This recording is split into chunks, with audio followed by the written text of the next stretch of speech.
The police officer looked at me, then at the photograph in his hand, and asked a question that instantly made my legs feel weak. "Mr. Walker, if your wife was home with you last night, then who is this woman?" The picture showed my wife standing over a dead body. I wish I could say that was the moment everything started. It wasn't. By then, my life had already begun falling apart.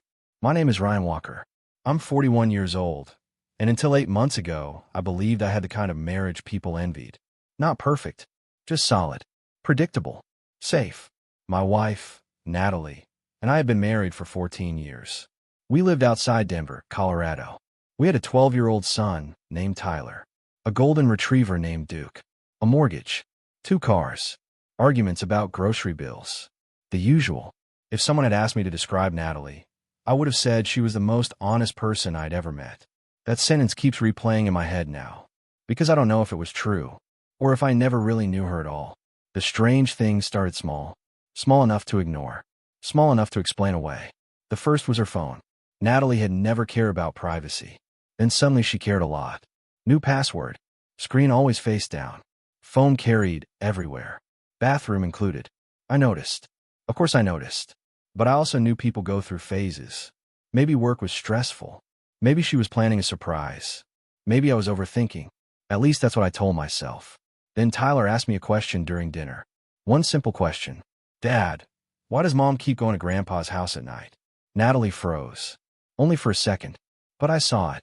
The same way you notice lightning before hearing thunder. I looked at her. "What does he mean?" She smiled. Too quickly. "Dad's been having health issues." That explanation made sense. Her father lived alone. Recently widowed. 72 years old. The story checked out. So why did something feel wrong? A week later, I found myself driving past her father's neighborhood after a late work meeting. Pure coincidence. At least initially. Then I remembered Tyler's comment, and curiosity got the better of me. I drove past the house. The lights were off. The driveway was empty. Nobody was there, including Natalie. I called her. She answered immediately. "Hey, you at your dad's?" "Yeah." No hesitation. No pause. Nothing. I stared at the empty driveway, the dark windows, the silent house, and suddenly I felt something I hadn't felt in years. Doubt. Not certainty. Just doubt. Maybe she parked somewhere else. Maybe she'd stepped out. Maybe I had the wrong house. There were dozens of explanations. Yet I couldn't shake the feeling that I just caught my wife lying. That night I said nothing. The next day I almost convinced myself I'd imagined it. Then another strange thing happened. A package arrived. No return address. No sender. Just my name. Inside was a key. Nothing else. No note. No explanation. No label. Just a single brass key. At first I assumed it had been delivered to the wrong address. Then I flip it over. A tiny metal tag was attached. The number 214. That's it. 214. For some reason I kept the key. Something about it bothered me. Maybe because nobody sends anonymous keys by accident. Maybe because deep down I suspected it was connected to Natalie. I just didn't know how. 3 days later I received an email. Anonymous. No name. No message. Only an attachment. A photograph. I opened it and immediately felt my stomach drop. It showed Natalie. The picture had clearly been taken from a distance. She was standing beside a silver sedan, talking to a man I didn't recognize. Nothing inappropriate. Nothing criminal. Nothing dramatic. Yet there was one detail I couldn't ignore. The timestamp. 11:43 p.m. The exact night she'd supposedly been visiting her father. I stared at the image for almost an hour, trying to find another explanation. Maybe the timestamp was fake. Maybe the photo was old. Maybe someone was trying to manipulate me. But why? Who would do that? And why involve Natalie? The obvious conclusion seemed ridiculous. Affair. The word entered my mind. Then I immediately rejected it. Natalie wasn't having an affair. She couldn't be. People always say that before discovering they're wrong. At the time I didn't realize I was becoming one of those people. The next few weeks turned into a nightmare of tiny discoveries. Receipts she couldn't explain. Calls she deleted. Trips that didn't make sense. None of them proved anything. Yet together they formed a pattern. And patterns are hard to ignore. Then came the storage unit. I found the receipt inside her car. Storage facility. Unit 214. My pulse spiked instantly. The key. The anonymous package. Unit 214. Suddenly the pieces connected. Or at least I thought they did. The following Saturday, Natalie left early claiming she was meeting a friend for coffee. I waited 20 minutes, then followed her. I hated myself for doing it, but not enough to stop. She drove across town, past downtown, past the shopping district, past neighborhoods I didn't recognize. Eventually, she pulled into a storage facility. Unit 214. My hands tightened on the steering wheel. I watched from a distance. Natalie looked around, almost nervously, then unlocked the unit and disappeared inside. For nearly 30 minutes, questions exploded inside my head. What was she hiding? Money? Evidence? Another man? A second life? Every possibility sounded insane. Yet she clearly wasn't storing old Christmas decorations. Eventually, she emerged carrying a cardboard box. A small one, no bigger than a shoebox. Then she drove away. I considered leaving. Instead, I made another terrible decision. The moment she disappeared, I approached the unit. The lock was secure. The door closed.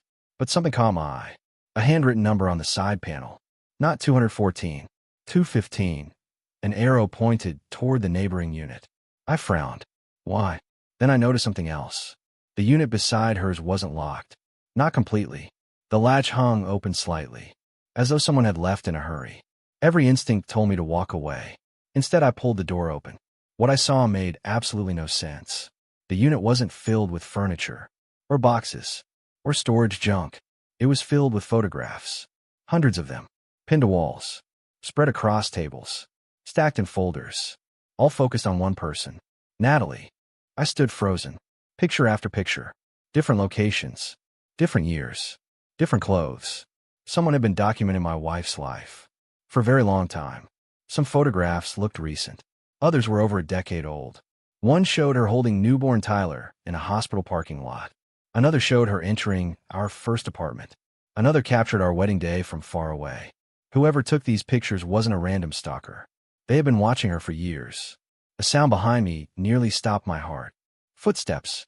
Outside. Approaching. I slammed the door shut, barely making it back to my truck before a dark SUV entered the lot. A man stepped out. Tall. Baseball cap. Sunglasses despite cloudy weather. He walked directly toward Unit 215. Not looking around. Not hesitating. Like he owned the place. I drove away immediately, my heart pounding, because suddenly the story had changed. Maybe Natalie wasn't hiding an affair. Maybe she was hiding a threat. Maybe she was the victim. That possibility haunted me. Until the next discovery. The next evening I confronted her. Not directly. Carefully. I mentioned the storage facility. Her reaction was immediate. Panic. Real panic. Not guilt. Not embarrassment. Fear. The kind of fear you can't fake. What were you doing there? The question slipped out before she could stop herself. I stared at her. You tell me. For a moment, she looked like she might finally explain everything. Instead, she said something unexpected. If anyone contacts you, don't answer. My stomach tightened. What? Promise me. What are you talking about? She shook her head. No questions. Just promise. That conversation kept replaying in my mind all night, because it sounded less like a guilty wife, and more like someone trying to protect me. The next morning, the anonymous email stopped. For 3 days. Then another arrived. No text. Only a video. I almost didn't open it. I wish I hadn't. The footage appeared to come from a security camera. Black and white. Low quality. Time-stamped 2 nights earlier. The camera overlooked a parking garage. At first, nothing happened. Then a silver sedan entered the frame. Natalie's silver sedan. My chest tightened. The driver's door opened. Natalie stepped out. A second later, another vehicle entered. Black SUV. The same one from the storage facility. The tall man emerged. They spoke briefly. Then he handed Natalie a large envelope. And that's when the video became terrifying. Because the man wasn't alone. A second figure remained inside the SUV. Watching. Waiting. The camera angle prevented me from seeing the face. But just before the vehicle drove away, the passenger turned toward the camera. And I recognized him instantly. Not because I knew him. Because I'd seen him before. On television. In the news. Everywhere. The passenger was a sitting United States senator. I replayed the footage 6 times. Impossible. It had to be fake. Had to be. What possible connection could exist between my wife and a U.S. senator? None. The conclusion was absurd. Yet the face looked identical. Same eyes. Same jawline. Same hair. The rest of my day became a blur. I couldn't focus, couldn't think, couldn't work. By evening, I had convinced myself the video was manipulated. Then my phone rang. Unknown number. I almost ignored it. Almost. Instead, I answered. A male voice spoke immediately. Low, calm, urgent. You need to stop looking into your wife. My blood ran cold. Who is this? A pause. Then, the wrong people think she has something. What? Another pause. Longer this time. Then the line went dead. No explanation. No answers. Nothing. That night I barely slept. Every theory I created was collapsing. Affair? No. That didn't fit anymore. Blackmail? Maybe. Witness protection? Ridiculous. Government corruption? Impossible. At least I hoped it was impossible. The next morning I decided to visit Natalie's father. Directly. No warning. No phone call. I drove to his house. Knocked. Waited. No answer.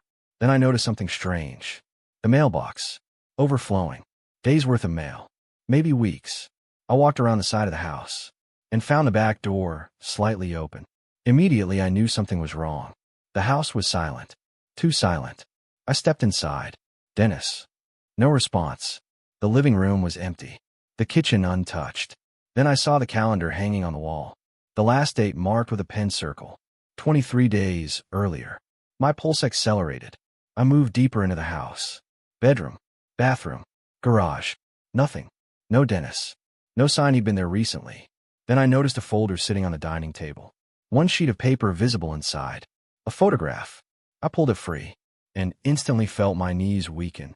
The image showed Natalie, standing beside a man. The same mysterious man from the storage facility. But that wasn't the part that terrified me. The terrifying part was the date.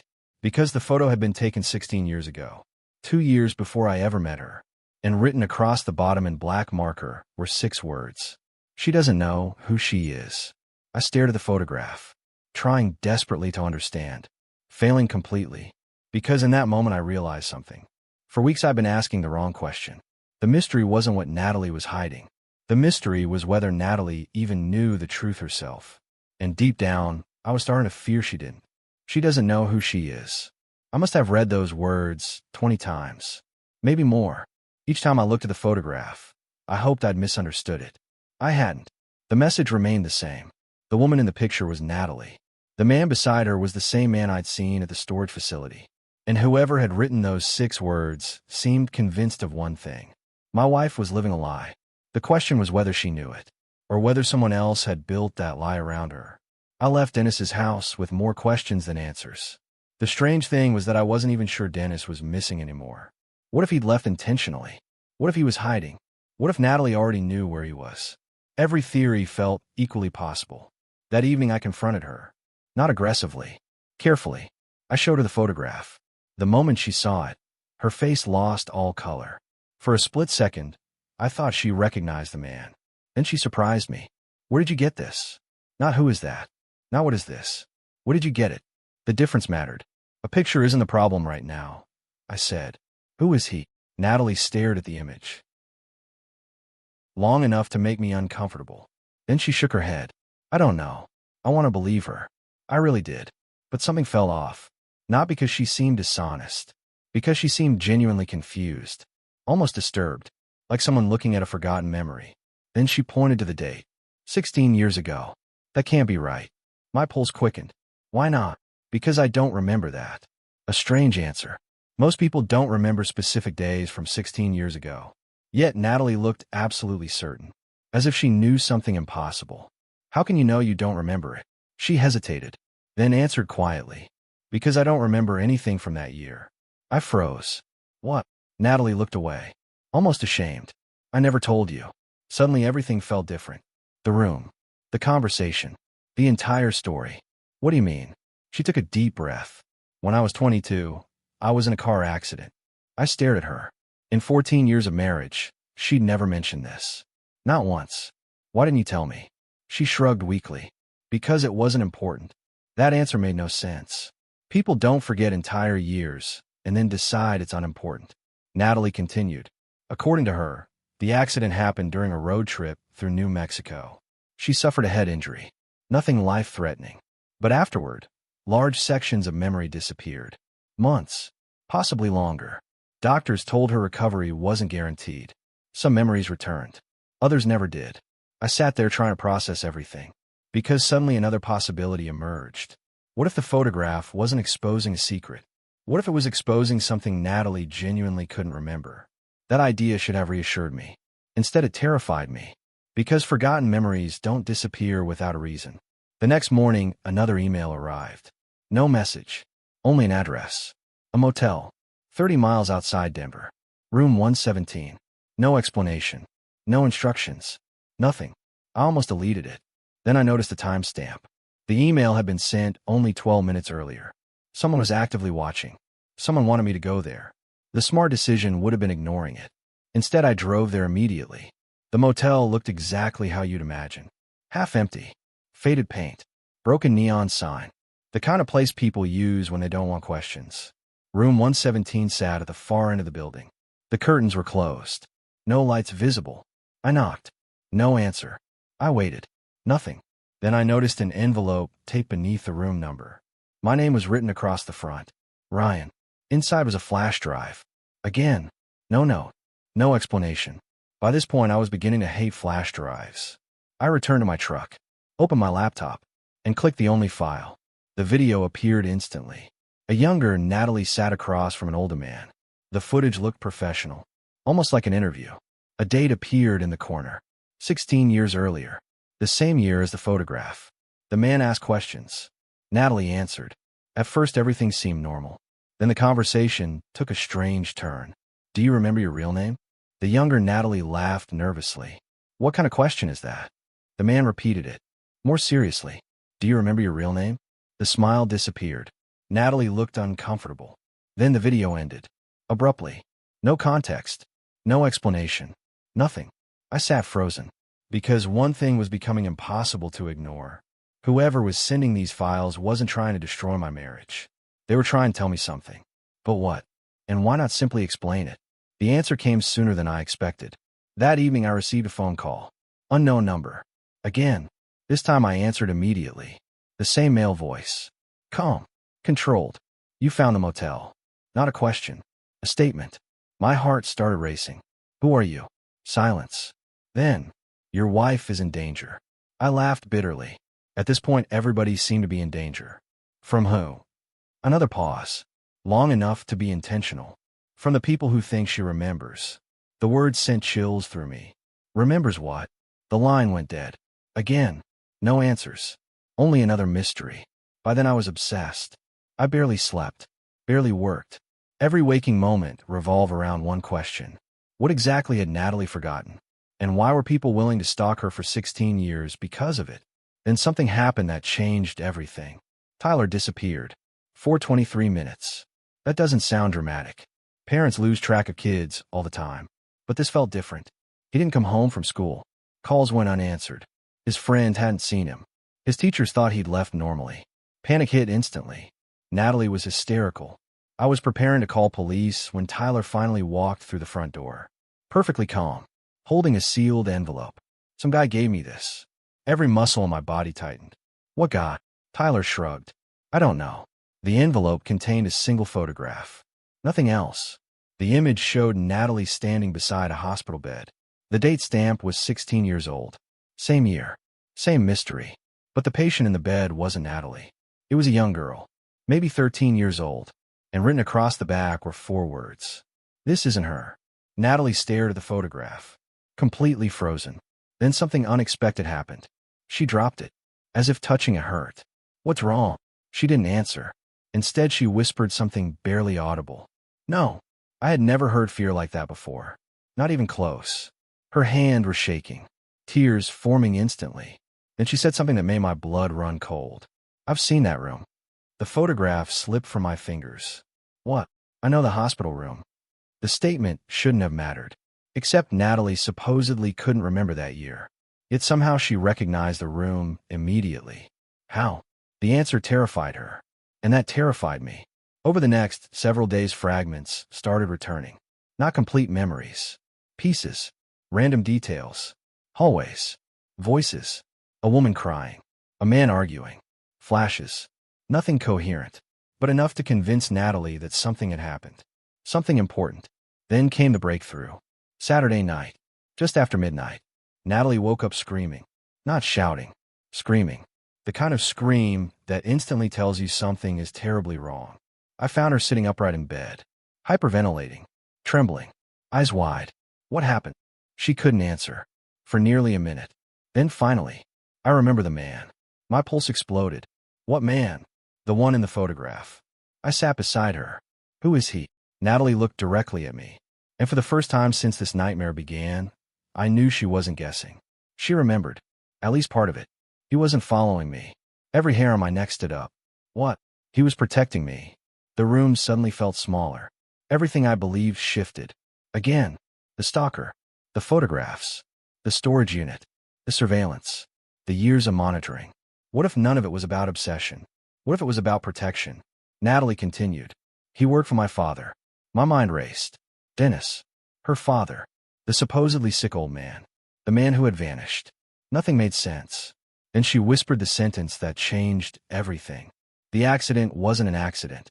Silence. Absolute silence. I felt my heart hammering against my ribs. What are you talking about? Natalie closed her eyes. Tears rolling down her face. When I was 22. Her voice cracked. Someone tried to kill me. For several seconds I couldn't move. Couldn't think. Couldn't breathe. The implications were enormous. If someone had tried to kill her, then everything else changed. The missing memories. The surveillance. The warnings. The anonymous messages. The photographs. The lies. All of it. And then Natalie revealed the most terrifying detail yet. The people looking for me. She swallowed hard. Don't know I survived. The room went completely silent. Because suddenly I understood why someone might spend 16 years watching her. Why someone might disappear. Why someone might hide evidence. Why someone might monitor every movement. This wasn't about blackmail. Or affairs. Or corruption. It was about something much worse. Someone out there believed Natalie died 16 years ago. And if they ever discovered the truth, the job they started back then might finally be finished. The people looking for me don't know I survived. Those words changed everything. For weeks I believed I was uncovering a secret. Now it felt like I'd stepped into someone else's unfinished war. Natalie sat on the edge of the bed, trembling. I could tell she was fighting through fragments of memory. Not complete memories. Pieces. Disconnected images. Voices. Fear. Pain. The human mind does strange things when it wants to survive. Sometimes it hides things from the world. Sometimes it hides them from itself. I didn't sleep at all that night. Every possibility ran through my head. If Natalie had survived an attempted murder 16 years earlier, why wasn't it in any police report? Why would her father hide it? Why spend years protecting her? And the biggest question of all, who wanted her dead? The answer arrived the next morning. Literally. At her front door. An envelope sat on the welcome mat. No stamp. No address. No sender. Just my name. Again. By then I was almost expecting it. Inside was a single key card. A hotel key card. And a room number. 818, no note. Nothing else. Natalie saw it and immediately went pale. Not because she recognized the hotel.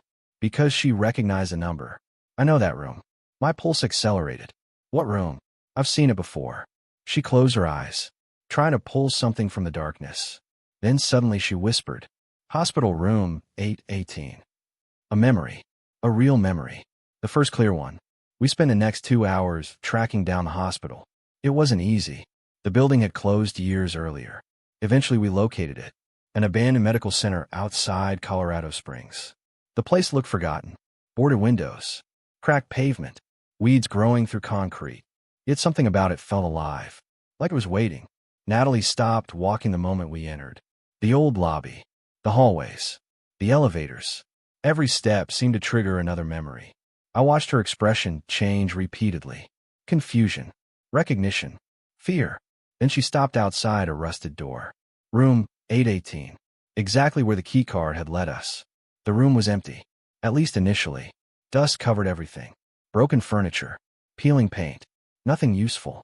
Then Natalie noticed something taped beneath the old radiator. A plastic folder. Hidden. Waiting. My heart pounded as I opened it. Inside were medical records. Photographs. Police reports. And one name. A name neither of us recognized. Emily Harper, age 13. The same girl from the hospital photograph. The one lying in the bed. I stared at the file, trying to understand. Then I noticed something strange. Emily Harper's birthday. The same birthday as Natalie. Same year. Same month. Same day. Natalie noticed it too. Neither of us spoke. Because the implication was obvious. And impossible. The deeper we read, the stranger it became. Blood type. Height. Medical history. Everything matched. Too closely. Far too closely. Then we found the final document. A DNA report. Official. Signed. Verified. I read it 3 times before my brain accepted it. Natalie wasn't Natalie. She was Emily Harper. The room seemed to tilt. I looked at my wife. My actual wife. The woman I'd spent 14 years with. And suddenly even she looked lost. Because according to the documents, the identity she'd carried for 16 years belonged to someone else. Someone who had died. The silence felt endless. Then Natalie whispered, "No, not denial. Fear. Pure fear." Because deep down she already knew. The memories flooding back weren't Natalie's memories. They were Emily's. The accident. The hospital. The man. Everything. The truth was finally surfacing. And it was worse than anything I'd imagined. Then a voice echoed behind us. "You weren't supposed to find that." I spun around instantly. A man stood in the doorway. Older. Gray hair. Thin frame. But I recognized him immediately. Dennis. Natalie's father. Or at least the man I'd always believed was her father. Natalie froze. "Dad." The words sounded uncertain. For the first time in her life. Dennis looked exhausted. Like someone carrying a burden too heavy for too long. Then he said, "I'm sorry." Not a greeting. Not an explanation. An apology. My stomach tightened. Because apologies usually arrive after terrible truths. Dennis slowly entered the room. Then he told us everything. 16 years earlier, Emily Harper witnessed something she was never supposed to see. A murder. Not a random crime. A political assassination disguised as an accident. The victim had been a federal investigator. The killers were connected to powerful people. Powerful enough to erase evidence. Powerful enough to silence witnesses. Including a 13-year-old girl. Emily. The plan had been simple. Remove the witness. Permanently. According to Dennis, Emily's mother discovered the danger first. She tried running. Hiding. Disappearing. But they were found. The attack that Natalie remembered wasn't a car accident. It was an attempted murder. Emily survived. Barely. Her mother didn't. The room fell silent. I looked at Natalie. Tears streamed down her face. Not because she remembered everything. Because enough had returned. Enough to know it was true. Dennis continued. After the attack, federal authorities made a decision. One that was technically illegal. And morally complicated. Emily would disappear. Completely. New name. New records. New family. A fresh start. The only way to keep her alive. Dennis and his wife volunteered. Their own daughter had died years earlier. A tragedy they never fully recovered from. So Emily became Natalie. Not as part of a conspiracy. As part of a protection program. A desperate attempt to save a child. Suddenly, every mystery fit. The missing memories. The surveillance. The photographs. The man at the storage facility. The anonymous messages. All of it. Protection. Not persecution. The photographs weren't tracking her. They were monitoring threats. The mysterious man wasn't a stalker. He was a retired federal agent assigned to watch over her. Even after the program officially ended. For 16 years. Then I remembered something. The senator. The man in the SUV. My pulse spiked again. What about him? Dennis looked surprised. Then angry. The senator. He nodded slowly. That's why this started again. The room went silent. Because apparently the story wasn't over. Not yet. According to Dennis, the senator had recently launched a presidential campaign. National attention. National scrutiny. And during that scrutiny, investigators uncovered connections to the old case. Not enough to charge him. Enough to panic him. Enough to start searching for loose ends. Including Emily. Including Natalie. Including the witness everyone believed was dead. Suddenly, the anonymous warnings made sense. Someone inside the investigation had been trying to protect us. Not threaten us. Protect us. Then Dennis revealed one final truth. The person sending the emails wasn't a stranger. It was the retired federal agent. The man from the storage unit. The man who had watched over Natalie for 16 years. The man who refused to abandon her. Even after retirement. Even after everyone else moved on, I thought the story was ending. It wasn't. Because Dennis had one final envelope. One he'd carried the entire time. He handed it to Natalie. Her hand shook as she opened it. Inside was a photograph. A recent one. A woman smiling beside a lake. The woman looked familiar. Painfully familiar. Then I realized why. She looked exactly like Natalie. Almost identical. The same eyes. The same smile. The same face. What is this? Dennis swallowed hard. Then answered. Your sister. Natalie froze. The room froze. Everything froze. That's impossible. Dennis shook his head. No. His voice cracked. She survived too. For 16 years, Natalie believed she was alone. An orphan. A victim. A mystery. Now she discovered she still had family. A sister who'd spent years believing the same thing. The emotional weight of that moment is impossible to describe. Because sometimes the thing you spend years searching for isn't a secret. It's a person. 3 months later, Natalie met her. The reunion lasted 6 hours. Most of it involved crying, laughing, sharing photographs, comparing memories, trying to rebuild a life stolen by circumstances neither of them chose. The investigation continued. The senator resigned before charges were filed. Several associates weren't as fortunate. Careers ended. Cases reopened. Questions resurfaced. But that part eventually became background noise. The real story wasn't political. It was personal. At least for us. Life slowly returned to normal. Or as normal as possible. Tyler adjusted. Natalie adjusted. I adjusted. Though one question still bothered me. One evening I finally asked it. If Dennis wasn't your father. Natalie smiled softly. He is. I looked confused. He raised me. She shrugged. That's what fathers do. Years later I still think about that answer. Because this story began with a lie. Or at least what looked like one. A fake identity. Fake records. A hidden past. Yet the strangest realization came after everything ended. The biggest secret wasn't that Natalie wasn't really Natalie. The biggest secret was that everyone involved had spent 16 years protecting a child they barely knew. Some people lied for power. Some lied for money. Some lied to hide crimes. But the lie that shaped my wife's life existed for a different reason. To keep her alive. And sometimes the hardest truth to accept is that the people who hide things from us aren't always our enemies. Sometimes they're the reason we're still here.